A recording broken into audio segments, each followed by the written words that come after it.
CBS Sports. High drive, center field, hit the wall, grand slam. This is magnificent. Got a fantasy question? Email fantasybaseball@cbsi.com.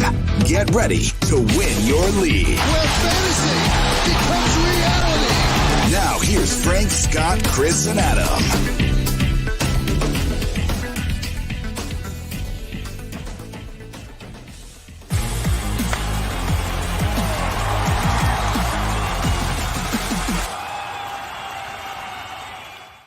What in the bizarro pitching world happened on Tuesday? Welcome into Fantasy Baseball today. Frank Stanfield joined by Scott White. Chris is off playing Call of Duty somewhere. You know, Scott, if I told you I had a rotation of Luis Castillo, Steven Strasburg, Blake Snell, and Max Fried entering the season, you probably would have said that's pretty good, right? Yeah, sounds pretty good. Well, the odds, all four of them flounder. In the same day, I mean, Snell against the Pirates, man. What is going on? This is, there's a lot to talk about. Jesus Luzardo, another one that we can throw in there. Not that he's an ace or anything, but we did have higher expectations, at least against the Arizona Diamondbacks. I was going to do some fill in the blank for today's podcast, but once all this started just flipping upside down, the world just went crazy in terms of pitching. I was like, no, let's fire up Wariometer and see where we're at, and we'll recalibrate this thing. And the world's upside down when you combine it with what happened yesterday, right? Yesterday I tweeted out hypothesis, all pitching is good, evidence tonight. And today I had to switch that to new hypothesis, all pitchers are bad, evidence tonight. And, you know, last night, or I should say Monday night, it was guys like Alex Cobb and Huascar Ynoa and Adbert Alzolay. And today it's the studs you were just referring to and more. They weren't the only bad ones. Pablo Lopez threw a stinker. It was wow. Yeah, it was wild. We're going to get to all of it today. We got the Wariometer a little bit later on. Zach Gallen made his debut. Bieber versus Giolito was awesome. Wilson Ramos and Adam Duvall are also awesome. But let's fire things up with, take it away, Susan. Oh my goodness gracious. All right, so we got to start with, obviously, Strasburg, Scott, because, look, wasn't a great game, but there's more under the hood that is pretty worrisome here in this start at the Cardinals. 4 innings pitched, 8 hits, 8 runs, 7 of those earned, 5 walks, 3 strikeouts, only 3 whiffs for Strasburg. Velocity down across the board. Every one of his pitches, the velocity was down, including his fastball, which was down 2 miles per hour in this start compared to his first start of the season, where he was actually pretty good. He averaged 90.6 miles per hour on his fastball Tuesday night.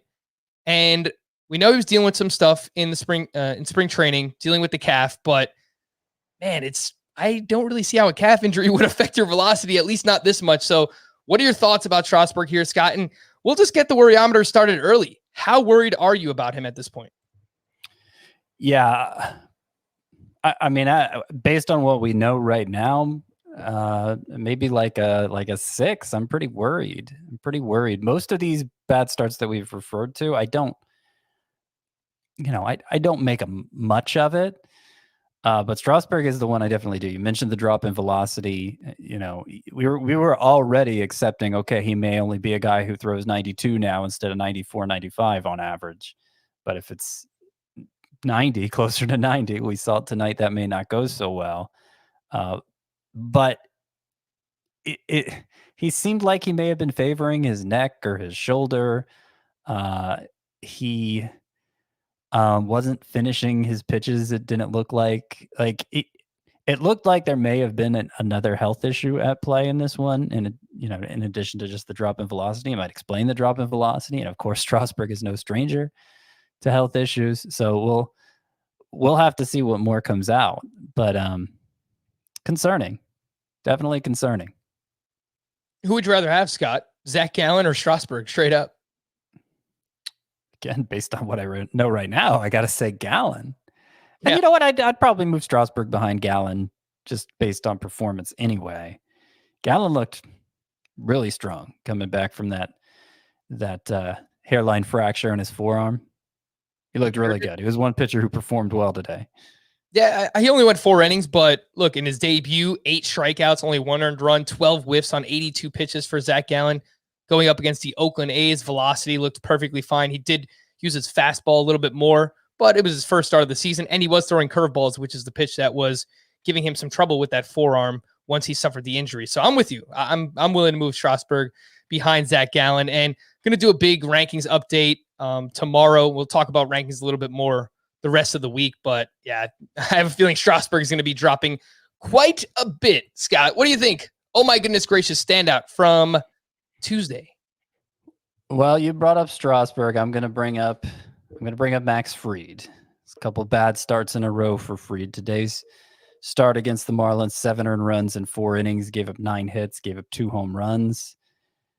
That's 12 earned runs over 6 innings in his past 2 starts for Max Fried. And this was his worst start of his career today. It was and it was against bad. the Marlins, Scott, which is crazy. So I'm struggling to see what, if anything, is wrong with Max Fried. Velocity looks fine. We've seen the slider velocity fluctuate quite a bit. It was actually down some, but fastball is mainly what you look at for velocity. Sometimes a slower breaking ball is better. I'm not sure that it really, the stuff looks fine. He's getting whiffs. I don't really think that's the issue. I don't know if it's the Marlins are so familiar with Max Fried at this point that they maybe have his number, or maybe there's a possibility he's tipping pitches, something like that. Or maybe, he's just missing his spots early in the season. It's something that happens. It's something that is usually corrected pretty quickly for pitchers of his caliber. And I'm not inclined to freak out over it. I could understand if you want to sit Fried until he shows signs of turning it around. I don't think it's a must necessarily, but I could understand if you want to do that after 2 pretty bad starts. But I think he's going to be okay. I mean, I do think he was kind of overrated coming into the season. We talked about that, but not so much because I thought he was going to get trounced. It was just because I think maybe his upside was being overstated. Yeah, Max Fried, what I noticed, I didn't see anything in the velocity, swinging strikes, whatever, 11 whiffs on 86 pitches. It was fine. But the home runs, he's allowed 3 home runs over his last 2 starts. Last year in total, in 11 regular season starts, he allowed just 2 home runs. So there was always going to be regression there. It's, you're not just going to allow 2 home runs over 11 starts, especially in today's day and age of baseball. But yeah, at least early in the season, he is giving up more home runs. I saw the exit velocity on his specifically curveball and I think it was changeup, where those 2 pitches in general just got destroyed for Max Fried on Tuesday. So Scott, if you can turn around any of these pitchers that are off to really good starts, like Trevor Rogers, Nathan Avaldi, in a classic, sell high situation, trying to buy low on Max Fried, would you pull the trigger on either of those? As a buy low with Fried, you're saying? Yeah, would you, if someone sent you Fried for your Trevor Rogers or Nathan Avaldi, would you take it? Avaldi, sure. I really like the upside of Rogers. I still think I'd have to do it, but that wouldn't be the first offer I'd made to the guy who had Fried. It wouldn't be Trevor Rogers. It would be somebody who I thought didn't have quite that much upside. But if push came to shove, yeah, I'd still have to rank Fried ahead of Rogers at this point. All right, fair enough. Did you have a worryometer on Max Fried, Scott? Say 3.5. 3.5. And for those out there, we're still calibrating the worryometer, but 10 is okay. I'm freaking out. Talk me off the ledge here. 1 is no, there's nothing to be worried about him. He's perfectly fine. No issues here. So a 3.5 for Max Fried and a 6 for Strasburg. So he's getting up there. The Champions League will be down to 4 teams by the end of this week, following the second leg of the quarterfinal stage. If you haven't already, make the K Golazzo podcast your audio outlet for complete UCL coverage before and after the biggest matches, including Dortmund versus Manchester City and Liverpool versus Real Madrid. Follow K Golazzo for premier picks and immediate recaps of all the action. Download anywhere you find this podcast. Some news. Frank, what do you got? Commenters alerted me to something here. What do we got? It was reported in the last 20 minutes or so that Max Fried is having an MRI on his hamstring. Apparently felt something running down the line. So, obviously not, you'd rather be a hamstring than an arm, but it sounds like it's possible he could wind up on the IL after all this. Ooh, well, that's not great. But thanks for looking out, YouTube chat. So anytime anything happens, we do appreciate the help there. But all right, yeah, Max Fried going for an MRI on his hamstring definitely could be what's plagued him at least over the last couple of starts. Was he dealing with anything in the spring? I don't think so, right? Not that I remember. I don't think so either. So, All right, maybe hold off on some of those trade offers until we find out what's going on with Max Fried. Some other news and notes from Tuesday. Saw that Sonny Gray will make his season debut either Friday or Saturday this week, and that comes against Cleveland. So a nice matchup there to start for Sonny Gray. Don't give up on Jordan Romano just yet. Julian Merriweather is experiencing left hip irritation per Blue Jays manager Charlie Montoya, and Merriweather does not really have the cleanest bill of health, Scott. He's dealt with a lot of injury concerns in the past, and he almost didn't make the team because of all the injuries he suffered before. So hold on to your Jordan Romano. I know, and it looked like there was even a clear indication that he was the closer, because again, Romano came in for the 8th. He ran into trouble. Merriweather had to bail him out for the last out of the 8th through just 2 pitches to finish out the inning. I thought he was going to come in the 9th and get the save, but an insurance run was added, and apparently Merriweather wasn't feeling quite right. So, yeah, like you said, can't drop Romano just yet. Do not do it. Josh Donaldson will be activated off the injured list on Wednesday. He missed the past 2 weeks with a hamstring injury. At least it wasn't his calves. Teoscar Hernandez tested positive for COVID-19 on Tuesday and will remain quarantined for at least the next 10 days. So get well soon, Teoscar Hernandez. Josh Palacios started in left field on Tuesday. He's actually been all right the past couple of games, but this is only a name in the deepest of leagues. We're talking AL only. Josh Palacios.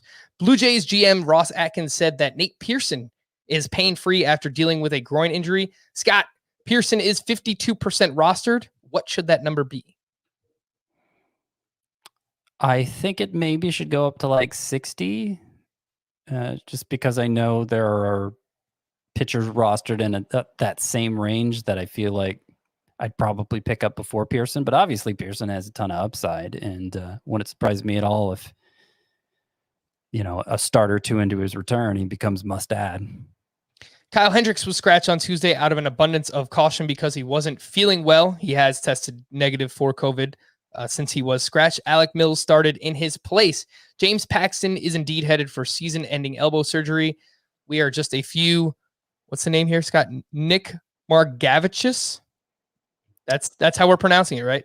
Nick Margavicius. Well, I wasn't expecting you to actually say the name tonight. Yes, that is the Mariners pitcher who took James Paxton's spot and used to pitch for the Padres. His name is Nick Margavicius. Okay, so a few blow-ups from him or Justin Dunn, and I'm telling you, Scott, I think Logan Gilbert is on the way. Maybe late April, early May. Who would you rather stash right now between Gilbert or Nate Pearson? Pearson. Okay.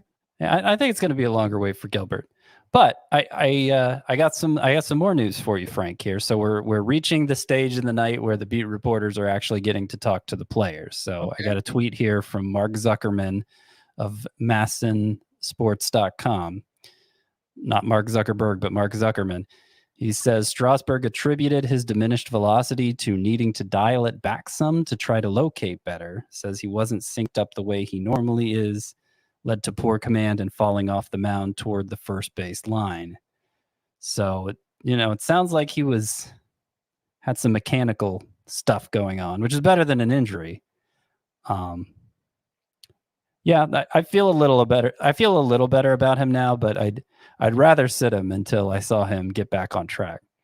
So let me get this straight. Strasburg dialed it back so that he can get his command on track. And he still had 5 walks in the game. So I don't know. It was an attempt to get the command back on track. Yeah, whatever. We'll see what happens with Steven Strasburg. Christian Yelich was out of the lineup for the second straight game as he's dealing with that back injury per manager Tony La Russa. Andrew Vaughn will start on Wednesday and Thursday against Cleveland and should play quite a bit on the upcoming road trips to Boston and Cleveland. So, Scott, is this a reason to hold on to our Andrew Vaughn shares? Because I tweeted out asking people, who do you want to hear about Worryometer? And we got quite a few Andrew Vaughn responses. Well, I think you should try to hold on to Vaughn anyway. I finally got a tweet today. Should I drop Vaughn for this guy that I for the first time I said yes to it? And it was Jared Kelnick, who I'm feeling pretty confident will be up next week. But I don't think that's an easy call. I definitely could see how that backfires on you if Kelnick doesn't get called up and Vaughn, suddenly goes crazy. You're going to feel bad about doing it. But, I do think if it came to that decision, that's what I'd do. I think I was drafting Kelnick ahead of Vaughn towards the end of draft season anyway. Kelnick is 74% rostered on CBS, so he still might be out there in some of your shallower fantasy leagues. Tyler Naquin was on the bench for a second straight game Tuesday against righty Kevin Gausman. So I'm sorry, Scott. Michael Conforto got hit by a pitch in his right wrist in game 1 of the doubleheader. X-rays came back negative. Lorenzo Cain left Tuesday night's game with left quad discomfort. It was his right quad that was hurt during spring training. Will Myers left Tuesday with an apparent injury. I have not seen anything on what Will Myers' injury is. And Justin Upton was out of the lineup due to back stiffness. John Jay was starting in left field with Jared Walsh in right. Jared Walsh, by the way, Scott, off to a pretty damn good start. And he was one of these guys that he tore it up in September. We didn't really know what to make of it because he struck out a lot in the past. And so far, so good for Jared Walsh. So I think if you got him, we're solidly holding on to him, at least, while he's playing. Yeah, and it didn't get as much attention as Vaughn sitting out the first game, but Walsh sat out the first 2 games. And then since then, he has started all but one.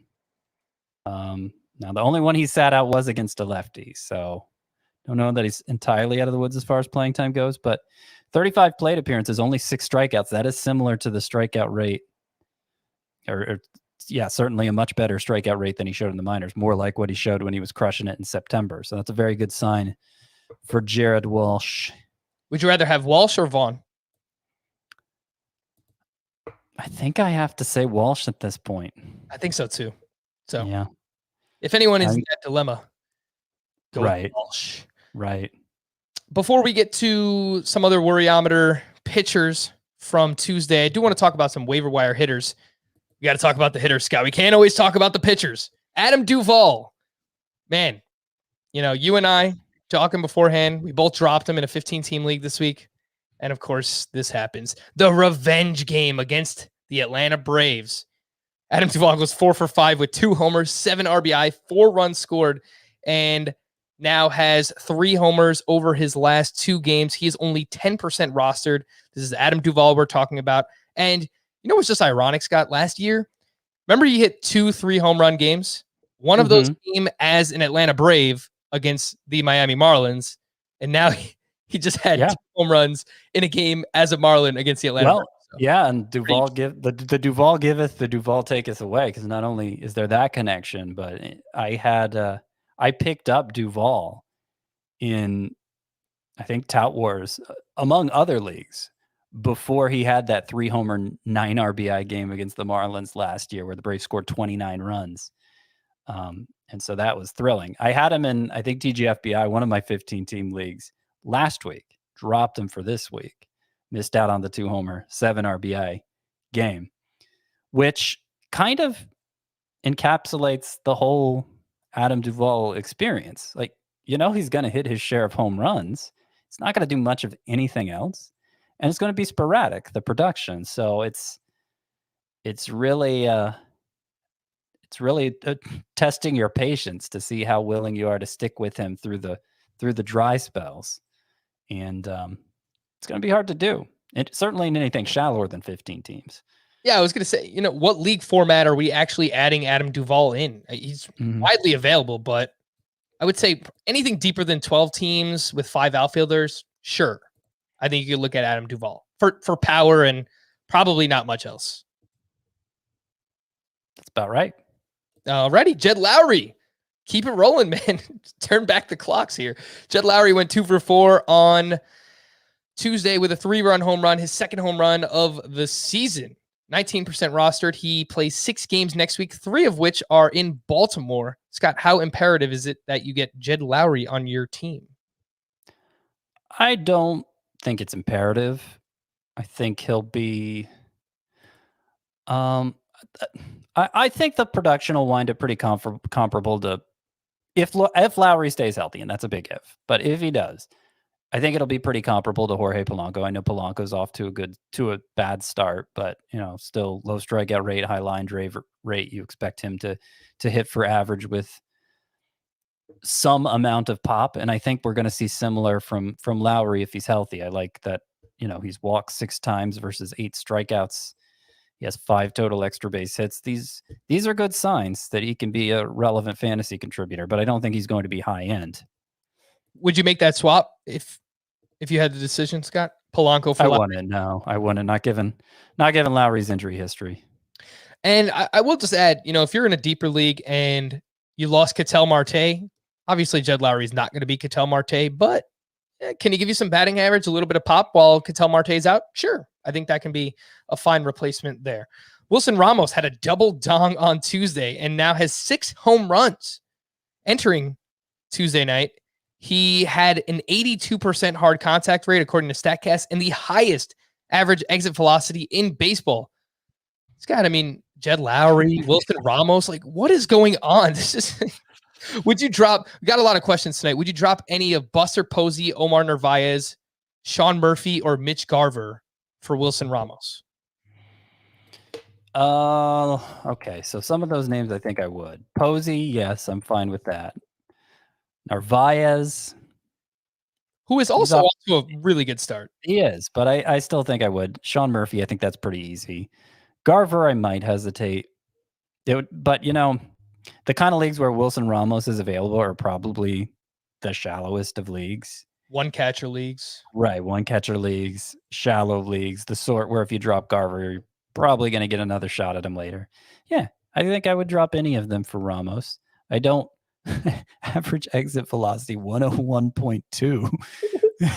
Question it, man. See, Giancarlo Stanton, his X slug is 723. His hard hit rate is 80. I think you just went over that. 82.4% hard hit rate. What normally leads the league? 50 or less than that? I would say it's probably somewhere around there. It's a great start.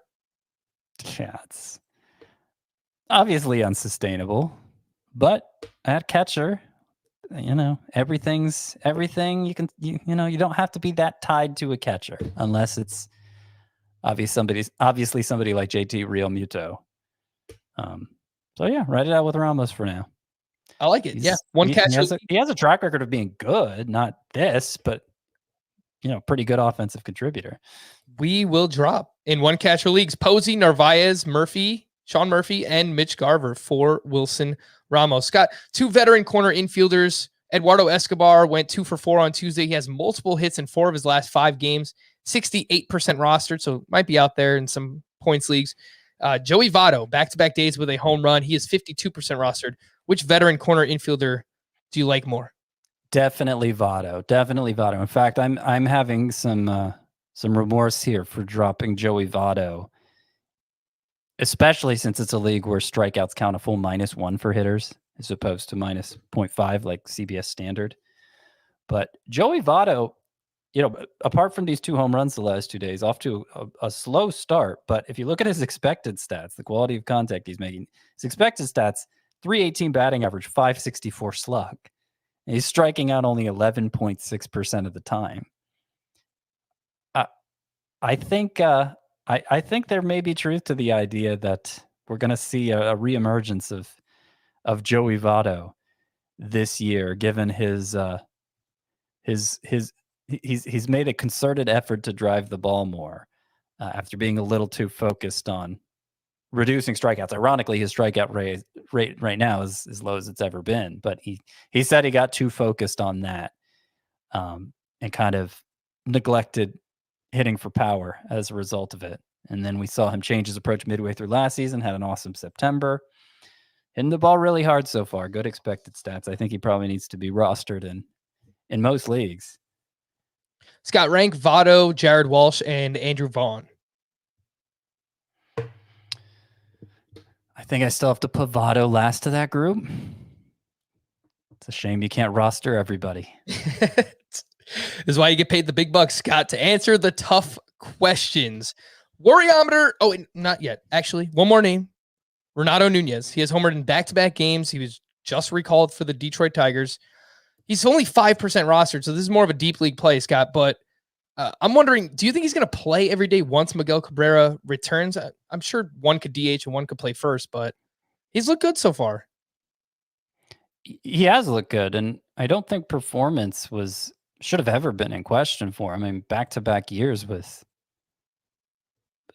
being a solid power hitter, Nunez is, and I don't see why that would change. I guess he's playing at a bigger park in Detroit versus Baltimore the past couple of years, so that might be one reason. But he should be pretty productive while he's in the lineup. They had some questions about his defense, is my understanding of why he didn't make the opening day roster. And I mean, if you're presumably those questions wouldn't go away when Cabrera's back in the lineup, but you don't know what's going to happen between now and then. Someone else could get hurt, or maybe just having him in the lineup and getting used to the idea of his power bat being there, the Tigers will be less likely to take him out this time.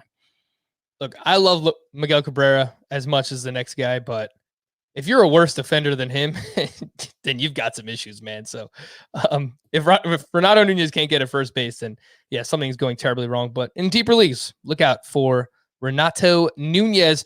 Worryometer Wednesday, the Aces edition. We already talked about Steven Strasburg, Max Fried getting sent for an MRI on his hamstring. Let's talk about Blake Snell here, Scott, who was at the Pirates. Another one. Fried's going up against the Marlins. Snell's going up against the Pirates. You're thinking, okay, wow, man, you got these two on the same team. Fantastic matchups. He couldn't escape the first inning. Blake Snell did not get out of the first. He only recorded 2 outs. He allowed 3 hits, 3 earned, 2 walks, 1 hit by pitch, 38 pitches. He got taken out of the game. He was barking at everybody in his own dugout. I mean, how can you blame him? Like, you're pitching terribly against one of the worst teams in the league. You deserve to get taken out. So what do you think, Scott? Worryometer 1 to 10 on Blake Snell. I'll say 3 for him. I don't know that this start really moves the needle for me. He was throwing plenty hard. He actually threw his breaking balls a lot, more than usual. I think it was just one of those days for him. Mainly my concerns about Snell would be, we haven't seen him go 6 innings at a start yet, and that's been an issue for him for a couple years now. I'm just not sure. I know he won a Cy Young Award in, 2018? Yep. But I think I think his fantasy value has kind of coasted on that in fantasy, because I'm not saying he hasn't been must roster, but he's been kind of underwhelming since then, and I think a little less than must start. Snell has not completed 6 innings in a start since July 21st, 2019. That is a long time ago. And, on the other side of that, basically, Snell is probably a little bit overvalued for fantasy. Hyunjin Ryu is probably the most underrated starting pitcher in fantasy baseball year in and year out. I am here to say I'm ready to make a bold proclamation on mid-April, which is probably going to look ridiculous in a month from now. I would rather have Ryu over Snell rest of season. I don't think it's crazy. I ended up with a lot of shares of Ryu last year because I thought he was especially undervalued then. He was more appreciated in drafts this year than last year, so I didn't end up with him as much. But coming into this season, if you're looking at lowest ERAs over the past 3 seasons, heading into this season, Jacob deGrom was number 1 on that list. Hyunjin Ryu is number 2 with a 2.30 ERA the past 3 years. How you like that? Oh, I like that. I didn't know if anything else was happening. I'm also refreshing my Twitter now because after that Max Fried thing, I'm like, all right, well, I feel like something else is going to break tonight. So paying attention to both. We already spoke about Max Fried. Let's talk a little bit about Pablo Lopez on the other side in that start. 4 innings pitched, 9 hits, 6 earned, 6 strikeouts. So still got a decent amount, 13 whiffs on 83 pitches. I just think Pablo Lopez cannot really pitch against the Braves. If you remember last year, he got destroyed. I think it was like 10 earned runs. It was the game where the Braves scored, I think it was 24 runs in a game, Scott, or something like that? 29 runs in a game. That was the game that Pablo Lopez started. I think he just kind of struggles against the Braves. They're a really good lineup, and some of their guys got going. Marcell Ozuna, Ozzy Albies hit a home run. I think we kind of spoke that into existence yesterday, Scott. But Pablo Lopez, worryometer. Yeah, like a 2, but I think I would be worried if I was somebody who was like calling the Pablo Lopez breakout this year, like some people were. He's barely thrown that breaking ball that was getting hyped this spring. He's barely thrown it at all in any of the 3 starts. First 2 starts, obviously, the result was fine. I think he's going to be a fine pitcher more often than not, a quality start more often than not, but he's kind of in that very small tier of that very small middle class at a position that's so two-faced. I don't know that I've ever been subtweeted by Scott on the podcast while we were podcasting because I had Pablo Lopez in my breakouts column. Oh, I didn't even know that. I wasn't. Wow, I wasn't reading my breakouts, Scott. Yeah. So far it hasn't looked great for Pablo Lopez. I will admit that, and he's been it's 4-seam sinker, it's changeup. He's not really using the breaking pitch as much, so I get it. I just think you were probably drafting him as your SP4. I'm still fine with him as your SP4. I think he's going to be like a high 3s ERA, an okay whip, maybe a strikeout per inning, and that's solid. It's just maybe he doesn't take that next step that I was hoping on. How about Jesus Luzardo, who was at the Arizona Diamondbacks on Tuesday, 2 2/3, 6 hits, 5 earned, 2 walks, 1 strikeout. He allowed a 3-run homer to Carson Kelly, of all people. Luzardo has now allowed 12 earned runs over 13 innings pitched in his first 3 starts. Luzardo, 1 to 10 on the worryometer. He's probably like a 2 as well. And I mean, I think this early in the season, we're talking about 3 starts for these guys, 2 for some of them, barely anything.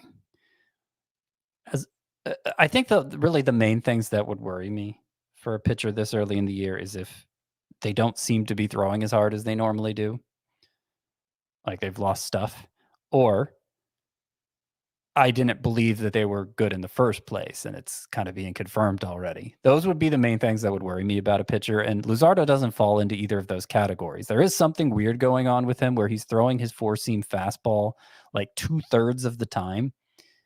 And last year he was throwing either his 4-seamer or his 2-seamer.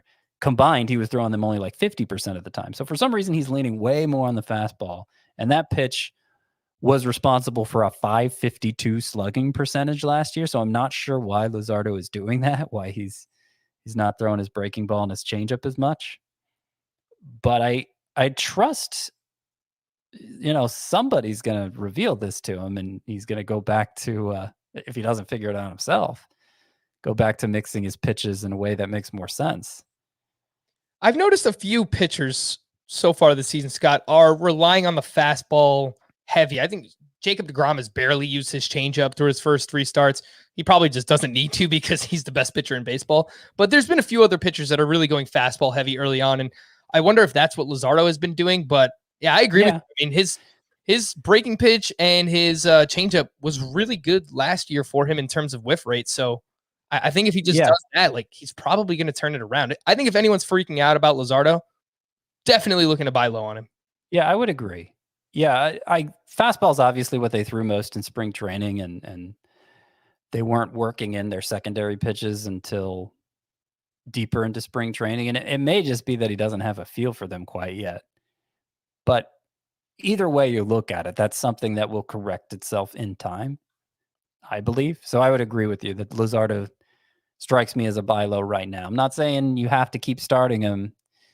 I could understand benching him until he turns things around, but I still think he's going to have a good season.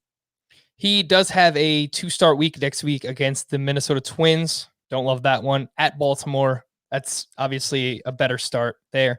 That'd be tough to sit him in a points league, I would say. Roto probably could do it. I asked you this earlier for Max Fried, but Scott, if you can turn Trevor Rogers into Jesus Luzardo right now, would you do it?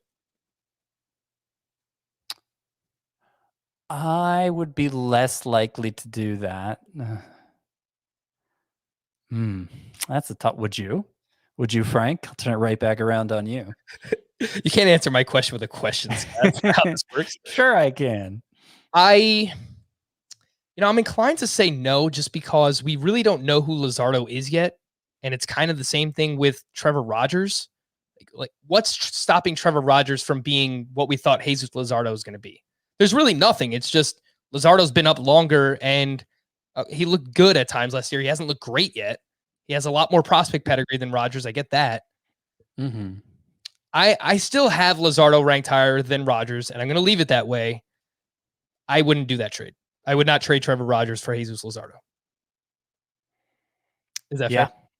Yeah, that's fair. I don't think I would either, but like I know I'm not ready to drop Luzardo behind Rogers in my rankings. Same.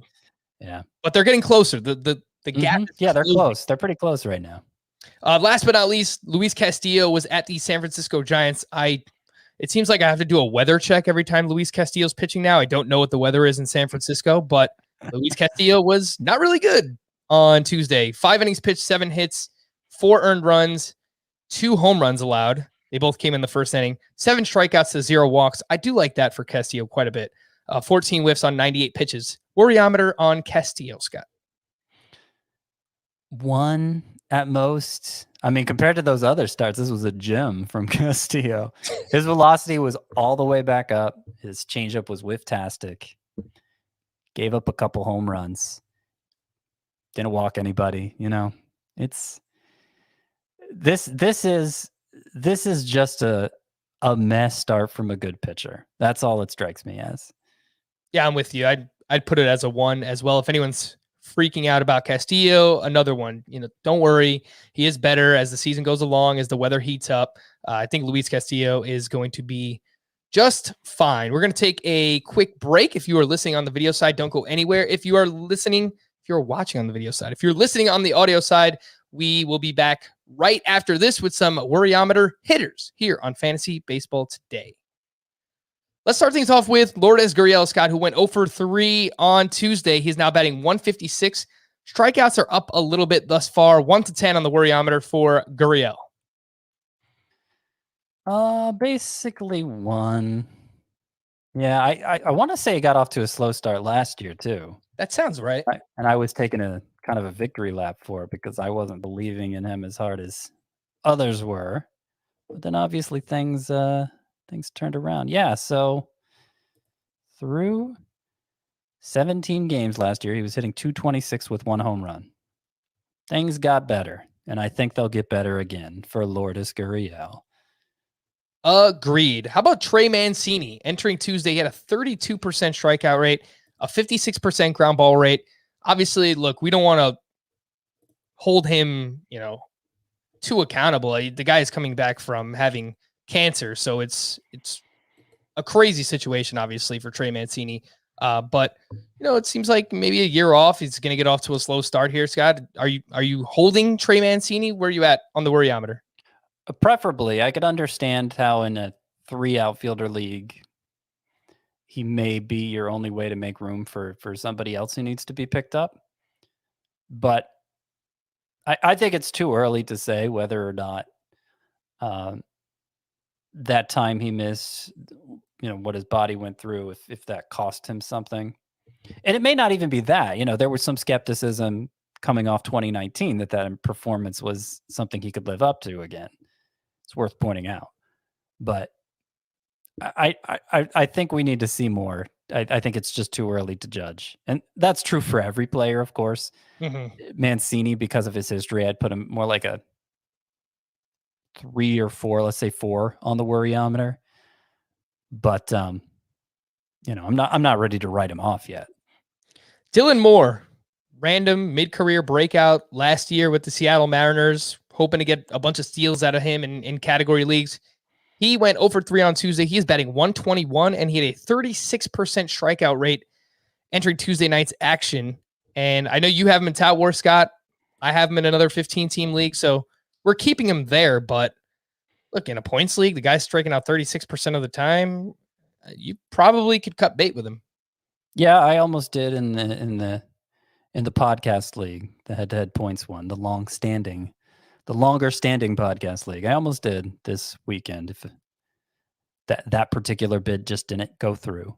But I mean, it's notable because Moore was the second best second baseman on a per game basis last year, even in that format.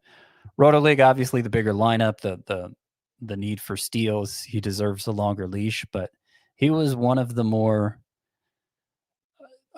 maybe the player deserving of the most skepticism, other than like Teoscar Hernandez, maybe coming off last year. And the fact that he's striking out even more, I mean, that's an untenable strikeout rate. And look, it's a strikeout rate that could correct itself next week, but making contact was already a problem for Moore. And right now it's been even worse. You'd hold him in category leagues though, right? Just with that hope of still getting some steals out of him. Mm-hmm. Yeah. Fair enough. Steals in a way that doesn't pull you down in every other category. Last name I want to talk about for power too. With the hitters is Ian Happ, the leadoff man for the Chicago Cubs. He went 1 for 4 on Tuesday. The batting average stands at 156. I don't really see anything in the StatCast data, Scott. I mean, he's not striking out more this year. He's not really hitting the ball all that hard. I don't know. Where are you at on Ian Happ? 1 to 10 worryometer. I will give him like a 3 because I wasn't totally sold on him in the first place. But if you were, I don't think anything has happened this year to change your mind. He's been getting on base a lot. Like you said, he hasn't been hitting the ball as hard. That doesn't necessarily mean anything. He just may not be squaring up the ball right now, but it's going to happen for every hitter for stretches this year. So, yeah, I mean, he usually bats leadoff for the Cubs, right? And he has power. I'm not dumping on Happ here. I'm not going to dump him, and I'm not going to dump on him. By the way, I just happened to notice this today. Paul Goldschmidt.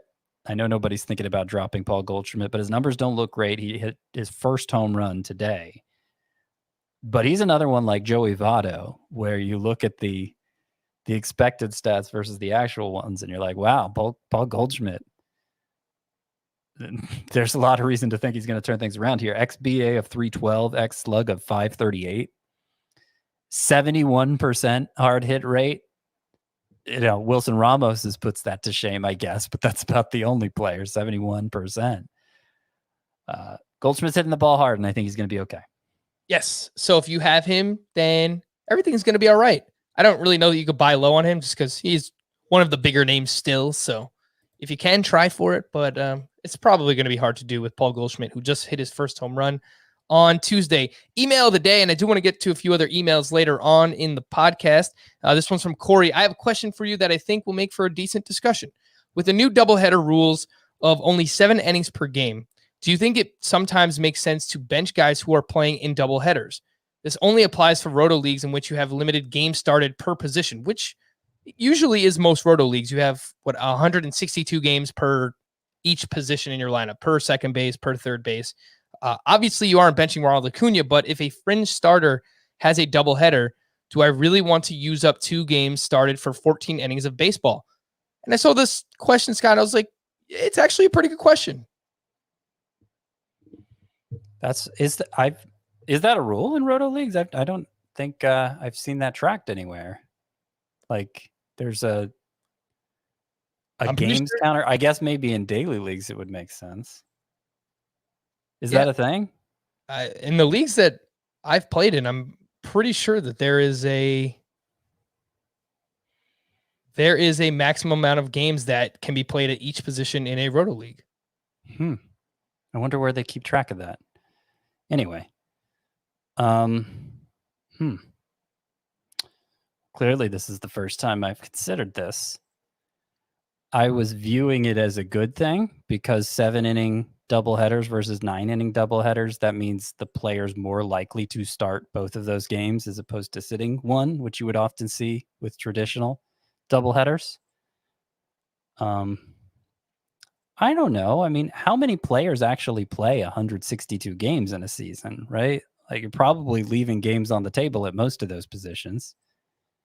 But I think what the question is in particular, like for any roto league that has a limited game started per position, you can, if you're starting guys that have 2 games in one day and they're only playing 7-inning games and they're fringy players, you might get to the end of the season where your positions are capped, where you can't play position players at that position anymore. So I'm saying, how likely is that to happen? Yeah, I mean, because you're not going to have someone who plays 7 games every single week, right, in your lineup. But right. And you know, let's say you start the same third. I don't know. Yeah, I just, players take days off, right? Most every player does. So I don't really see how that you're going to run into an issue there, I guess. I don't really see it. Maybe it was a better question than I thought. Not as good. I don't know. It's a weird scenario. I mean, it's pretty interesting. Anyway. Do want to promote a few other things here. FBT listeners, March Madness and the Masters may be over, but the sports calendar never sleeps. There's the NHL trade deadline, daily NBA, NHL, and MLB action, the RBC Heritage Tournament, NFL draft news, plus the UEFA quarterfinals. And CBS Sports HQ is your home for all of it. CBS Sports HQ is the only sports news streaming service that's completely free. How do you watch CBS Sports HQ? Easy. It's available and it's free on your computer, your mobile device, or your connected TV via the CBS Sports apps. If you're more of a YouTube person, subscribe to CBS Sports HQ on YouTube for all the latest sports news videos on demand. Scott, there was a pitching duel in Chicago, and it involved your SP1, Shane Bieber, 9 shutout. Yes, normally that would be a complete game shutout, but this game went to extra innings because both Bieber and Giolito were just fantastic. So Bieber winds up with 11 strikeouts. Giolito winds up with 8 strikeouts over 7 shutout. And we didn't talk about it earlier because what are we going to say, Scott? These guys are off. Yeah. I'd imagine those leagues where I have Bieber and Giolito as my 1 and 2. All the ground I gained in the pitching categories where everyone else was stinking it up. So that feels good. But yeah, I mean, they did what they do. Interestingly, Giolito's velocity was actually down in this start. He peaked at 94 when normally he peaks at like 97. And the average velocity was down like a mile per hour. I don't know if that means anything. Obviously, he dominated. But maybe the most interesting thing that happened in this game is James Karinchak got the save. Now, you'll be quick to point out that Emmanuel Clase, who we were assuming was the closer, who got the previous 2 saves for the team, had worked, 3 of the previous 4 days, right? Correct. But the last time we saw him work, he took the loss. He took the loss in a tie game. Did not get the job done. Didn't look awful, of course. And look, maybe it means nothing. Maybe it means nothing, but I'm just saying, Class A gave Francona an excuse to try somebody else, and the somebody else he tried on Tuesday night got the job done. So still Class A number 1 in the pecking order, but I'm not sure it's an open and shut case. All right? I'm not sure. Especially when that save Karinchak converted, Scott, started with a runner on second base, and he did not allow that run to score. So it's pretty impressive there for him. Yeah, good point. Matthew Boyd, also impressive, Scott. I don't know. Keep poo-pooing my guy, Matthew Boyd. He was at the Astros, 6 2/3 of 1-run ball, only 4 strikeouts to 1 walk, 9 whiffs on 100 pitches. It's not overly exciting or anything, but I will point out the Astros entered Tuesday with the 2nd lowest swinging strike rate in baseball. But Boyd continues to use his fastball less and his slider and changeup more. His fastball velocity was actually up 1 mile per hour in this start as well. So, Scott, is your confidence in Boyd growing at all? Not really. Boo. No. I mean, we've seen Matthew Boyd throw a changeup a lot before, and that was before he became a good pitcher. So I don't know why going back to that would make him a better pitcher. But that was a while ago. He could have changed up how he throws his change up. And where are the whiffs, Frank? If it's such a good changeup, well, where are the whiffs? Let's be fair, because we're all excited about Casey Mize. He's not getting any whiffs either. I know, but it's Casey Mize versus Matthew Boyd. All right. Well, I tried. I still like Matthew Boyd, and I would take him over Casey Mize, and I like what I've seen from Boyd and the pitch mix that he's using so far this year. Scott, would you drop either of Jamison Tyone, who did not have a great second start of the season on Tuesday? He was at Dunedin to face the Blue Jays. 3 2/3. He allowed 5 earned runs. He is 95% rostered. And Jake Odorizzi was obviously on the other side of Boyd in this game. He allowed 5 earned over 3 1/3. Would you drop either of Tyone or Odorizzi for Matthew Boyd? I would definitely drop Odorizzi because there hasn't been a lot to like there in a while. He's 64% rostered, so he's on someone's team. He's not on mine. Well, I see people hype him from time to time, and I don't really get it because even the year he was good, he had some definite issues pitching deep into games. So yeah, not a lot that I see to like in Odorizzi. I'll stick with Tyone for now. He showed good strikeout potential in the first start. Yeah, I'll give him a pass for this one. Stick it out a little longer. Some other happenings around the league on Tuesday. Justice Sheffield at the Orioles, 6 innings of 2-run ball, 5 strikeouts, only 7 whiffs on 77 pitches. They should have let him just throw the full 7 in the doubleheader because Rafael Montero went on to blow his win. So that did not work out well for Justice Sheffield. John Means. I don't know, Scott. He was going up against the Mariners, 5 innings of 3-run ball, 5 strikeouts. The fastball velocity was actually up, and the slider velocity was up almost 2 miles per hour. So anything to see here with John Means? We haven't really done a Means check in a while. Well, it's only his 3rd start. What do you want? Yeah, no, I actually watched quite a bit of this start because I was scouting him because I was seeing if I should trade for him in the Dynasty League. And even though he got off to a rough start with the 2 home runs, I ultimately decided yes. I saw him hit 94 with the fastball a few times, and it just the pitch mix and the way he was locating the different pitches, it left the Mariners shaking their heads a lot. And I think he retired 9 in a row at one point and then issued a walk and then had to be taken out. So it seemed like he came around. He really didn't have his changeup so much in this start, which is his best pitch, arguably. And so he figured out how to use his breaking balls more. And I don't know. He just looks like a smart, seasoned pitcher to me who improved physically last year and got the velocity up. And I think has a higher ceiling, but it may be more of a floor case than a ceiling case for Means.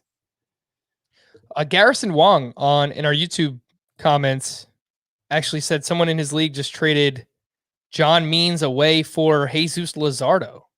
Well, that's a good buy low on Luzardo. Yeah, I like that. I like that quite a bit. If you can pull that off, something you should look into doing. Taiwan Walker was going up against the Phillies, 4 1/3, 1 earned, 8 strikeouts, 12 whiffs on 80 pitches. The velocity was up across the board. 4-seam, splitter, slider, curve, up almost 2 miles per hour. All right, Scott, we got a few more whiffs in this one. We had 8 strikeouts.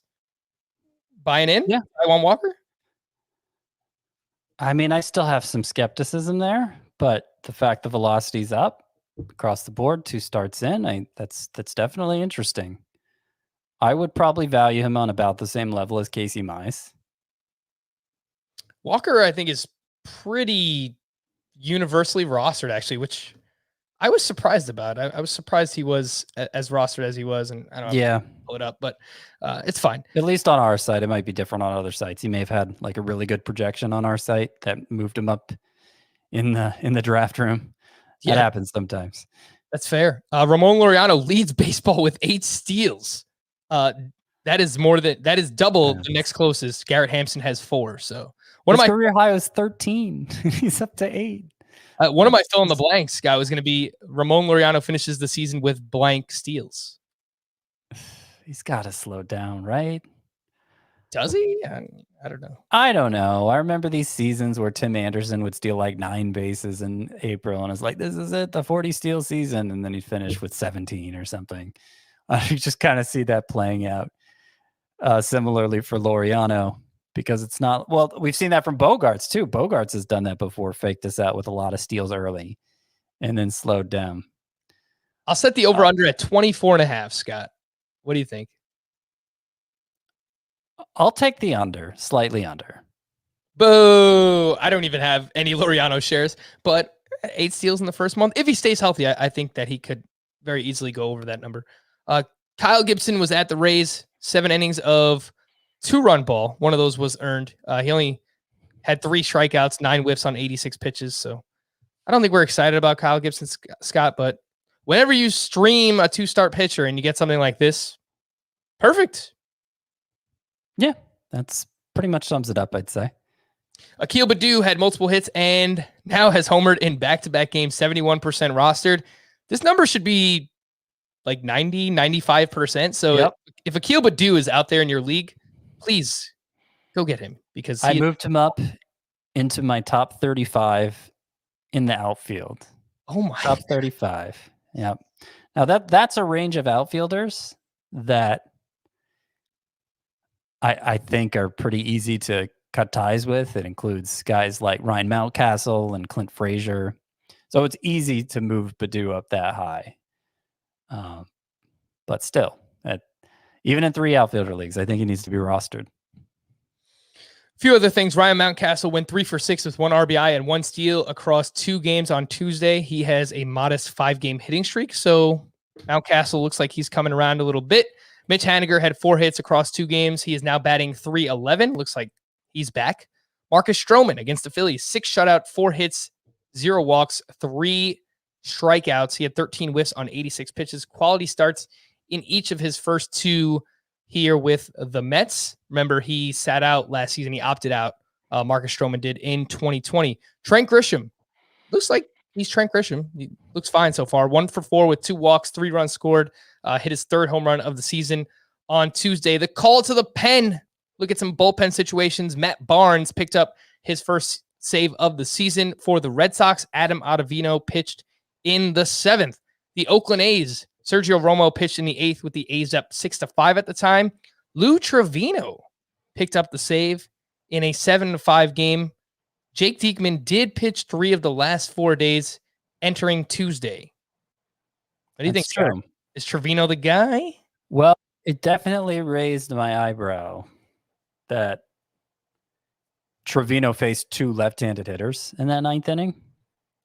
And Diekman obviously didn't work in the game. 3 of the last 4 days, yeah, maybe they were just giving him a day off, but Trevino showed he could get the job done. Every time you show you can get the job done, you're that much closer to securing the job, having the job all to yourself. For the Mariners, I mentioned Rafael Montero already picked up his 3rd blown save of the season. He allowed 2 hits and 1 run. Kendall Graveman picked up the save the following inning. Scott, would you look to add Kendall Graveman in any deeper category leagues with saves? Yeah, I think so. I think Montero might be vulnerable here. 3 blown saves is a lot. He hasn't gotten like shellacked yet. Each of those blown saves, he allowed 1 earned run. So it's unfortunate for him that it's led to 3 blown. I think his ERA is like 4.26, which of course isn't good. But when you think a closer has 3 blown saves through less than 2 weeks, you would expect it to be like 19 or something, not 4.20, whatever.